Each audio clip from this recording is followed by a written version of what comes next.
मोहतरम वालिदैन, इंतहाई प्यारे बच्चों, हम सब बच्चों को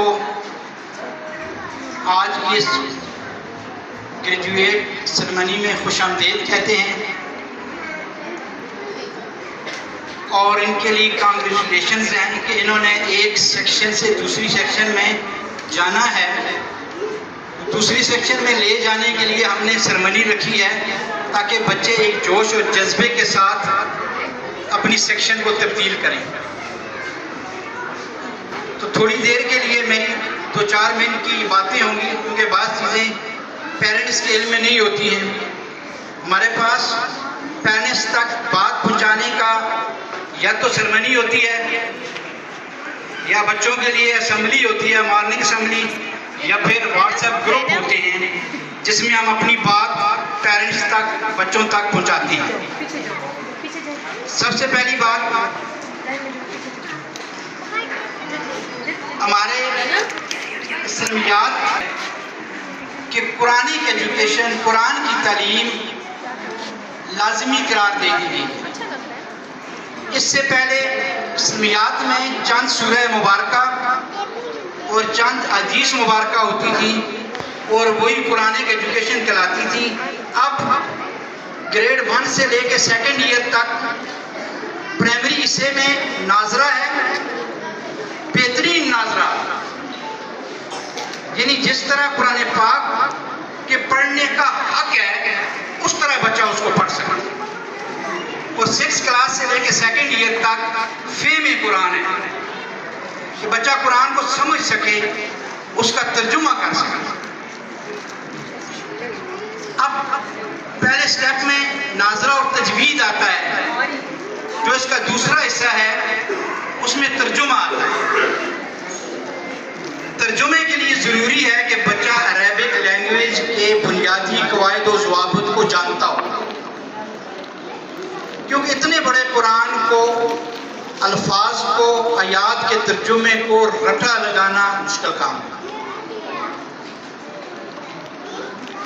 इसलिए फिर जो स्कूलों में इसके लिए पीरियड का वेटेज रखा गया है कुरानिक एजुकेशन के लिए, वो थोड़ा है, वो कम है।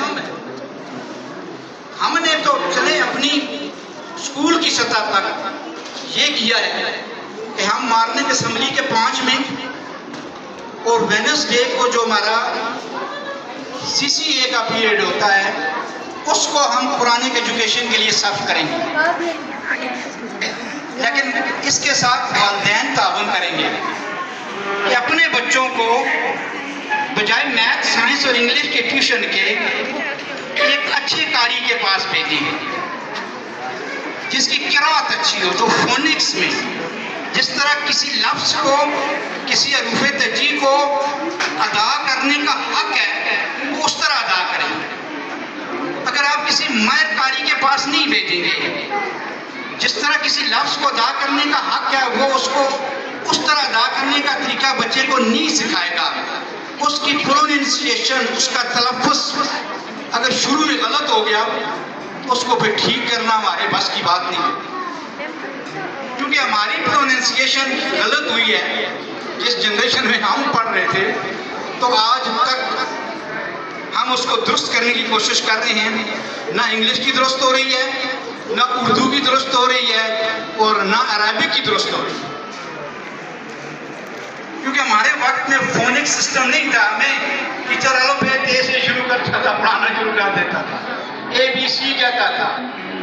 उसके बाद ये आया है कि आप आवाज़ों के जरिए सिखाएं। एक ही आवाज़ हमेशा जब भी किसी लफ्ज़ के अंदर, वर्ड के अंदर आता है तो उसको आ आता है, ए कभी भी नहीं आता। इसी तरह अरबिक, उर्दू, इंग्लिश इनकी आवाज़ें हैं। लिहाजा हमने अपनी प्री सेक्शन में इस साल से शुरू कर दिया फोनिक्स। हमारी टीचर उनको पढ़ाएंगे फोनिक्स, जिस तरह उर्दू पढ़ाने का हक है, जिस तरह इंग्लिश की प्रोनाउंसिएशन करने का हक है, इसी तरह अरबिक लैंग्वेज हम शुरू करेंगे तो हम उसी तरह करेंगे जिस तरह अरबिक लैंग्वेज पढ़ाने का हक है, और बच्चों को हम वही सिखाएंगे। आपने हमारे साथ मदद करनी है, घर में किसी कारी की खिदमत लेनी है, बच्चे उसी तरह कुरान को पढ़ें जिस तरह कुरान को पढ़ने का हक है। दूसरा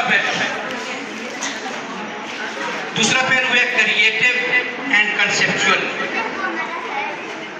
देखिए, हम जो तालीम बच्चे को दे रहे हैं वो जॉब मार्केट के लिए दे रहे हैं। आप किसी पूछे क्यों स्कूल जाते हो, वो ये तो नहीं कि खा मखा जाता हूँ। क्यों फर्स्ट ईयर पढ़ रहे हो, खा मखा नहीं, ऐसा नहीं होता। इसके पीछे कुछ मकासद है। अब जॉब मार्केट में अब नंबरों वाली बात खत्म होगी या आइंदा सालों में खत्म हो जाएगी। फेडरल बोर्ड या बोर्ड ग्रेडिंग कर रहे हैं। जॉब मिलता है टेस्ट पे। अच्छे प्रोफेशनल कॉलेज में दाखिला मिलता है टेस्ट पे। फॉरेन यूनिवर्सिटी में दाखिला मिलता है टेस्ट पे, मार्क्स पे नहीं। आर्म फोर्सेस में बच्चे जाते हैं इंटर के बाद, किस पे जाते हैं, टेस्ट पे। एटॉमिक एनर्जी में जितने बड़े इदारे हैं टेस्ट पे जाते हैं। टेस्ट वो बच्चा क्वालिफाई कर सकता है जो बच्चा खुद से लिखना जानता हो, जो बच्चा खुद से मैथमेटिक्स के क्वेश्चन सॉल्व कर सकता हो। रटी रटाई चीज़ों वाला बच्चा जिंदगी में कामयाब नहीं है। हमने ये रटी रटाई चीज़ों को ख़त्म करने के लिए क्रिएटिव पे बच्चों को लाना है। खा वो मैथमेटिक्स है, खा वो साइंस है, खा कोई लैंग्वेज है या जो सब्जेक्ट भी है, बच्चा चीज़ को देख के खुद लिखे। ये ना हो कि किताब से लिखी हुई चीज़ को बच्चा रटा लगा ले और किताब की मदद ले, लेकिन जब वो लिखे तो उसे अपने अल्फाज में लिखे। अब ये जो शिफ्ट है फ्रॉम रटलाइजेशन टू कंसेप्चुअल क्रिएटिव, इस शिफ्ट में मुझे भी तकलीफ होगी, बहुत ज़्यादा काम करना पड़ेगा। टीचर को भी तकलीफ होगी कि वो सोच के आएंगी कि बच्चों को हमने कौन सा काम देना है और वो एज अ फैसिलिटेटर रोल अदा करेंगे। थोड़े वक्त के लिए 5-10 मिनट के लिए टीचर एज अ टीचर होगी, लेकिन अगले 30 मिनट वो टीचर नहीं होगी, वो होगी फैसिलिटेटर। बच्चा काम करेगा, बच्चा मैथ के क्वेश्चन सॉल्व करेगा, टीचर चेक करेगी बच्चा कहाँ गलती कर रहा है, इंडिविजुअल उसकी रहनुमाई करेगी। बच्चे को कोई ऐसे स्टोरी लेटर दिया जाएगा लिखने के लिए, बच्चा लिख रहा होगा, टीचर उसकी मदद कर रही होंगी, कहाँ बच्चे आप गलती कर रहे हैं। As a facilitator, as a teacher नहीं। हमने बच्चों को पढ़ाना काम है, सिखाना ज्यादा है। पढ़ाना तो बड़ी आसान बात है, 40 मिनट खड़े होके आप बात करके चले जाएं। लेकिन अगर इस तरह से बच्चे सीखते ना तो आज हमारी पूरी कौम मुफ्ती बन चुकी होती। हम हर जुमे में मुफ्ती साहब का खिताब सुनते हैं, लेकिन बहरहाल कि हमें ये याद नहीं होता कि कारी साहब ने, मुफ्ती साहब ने पहली रकात में कौन सी सूरह की तिलावत की है। हमें खतीब साहब के 2 जुमले याद नहीं होते कि खतीब साहब ने क्या कहा। लिहाजा क्रिएटिव ये है कि टीचर एज अ फैसिलिटेटर काम करे, काम बच्चा करे। टीचर का काम बच्चे को फैसिलिटेट करना है। इसमें बच्चों के लिए मुश्किल होगी, क्योंकि पहले बच्चों को लिखी लिखाई चीज़ें मिलती थी। टीचर कहता फलां नोट्स आप फोटोस्टेट करवा रहे हैं, फलां का खुलासा ले लें। अब देखिए कहाँ का इंसाफ है कि बच्चा मैथ के क्वेश्चन खुलासे से देख के सॉल्व करके दूसरे दिन टीचर को दिखा दिया। कहाँ का इंसाफ है? बच्चा खुद से न करे। कहाँ का इंसाफ है कि रटा रटाया मजमून बच्चा उसको रटा लगा के दूसरे दिन टीचर को आके सुना दे या लिख ले। बच्चा अपनी तरफ से लिखेगा, इंशाअल्लाह 1 साल के अंदर इसकी आदत, हैबिट्स तब्दील हो जाएगी। आदत को तब्दील करना है, हैबिट्स को तब्दील करना है। शुरू में मैं भी तकलीफ में होऊंगा, टीचर भी होंगे, बच्चे भी होंगे, लेकिन कुछ वक्त के बाद माहौल ऐसा बन जाएगा कि बच्चे सेल्फ स्टडी करेंगे, खुद चीज़ों को लिखेंगे, खुद टीचर से क्वेश्चन करेंगे, ग्रुप डिस्कशन करेंगे, क्विज में हिस्सा लेंगे, प्रेजेंटेशन देंगे आगे। आखिरी बात, यहाँ सारे पढ़े लिखे लालू लोग बैठे हुए हैं। जिंदगी में एक मजमून ऐसा है जो आपको हर जॉब में आपसे पूछा जाता है, एक ऐसा क्वेश्चन, वो है इंट्रोड्यूस योरसेल्फ। वो कौन सा क्वेश्चन है?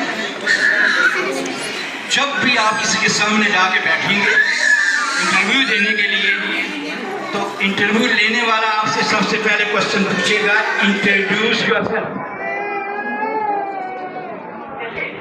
वो हमने बच्चों को प्री से शुरू करना है। इस महीने का हमारा थीम है माई सेल्फ। इस मंथ का जो जून का हमारा थीम है प्री स्कूल का,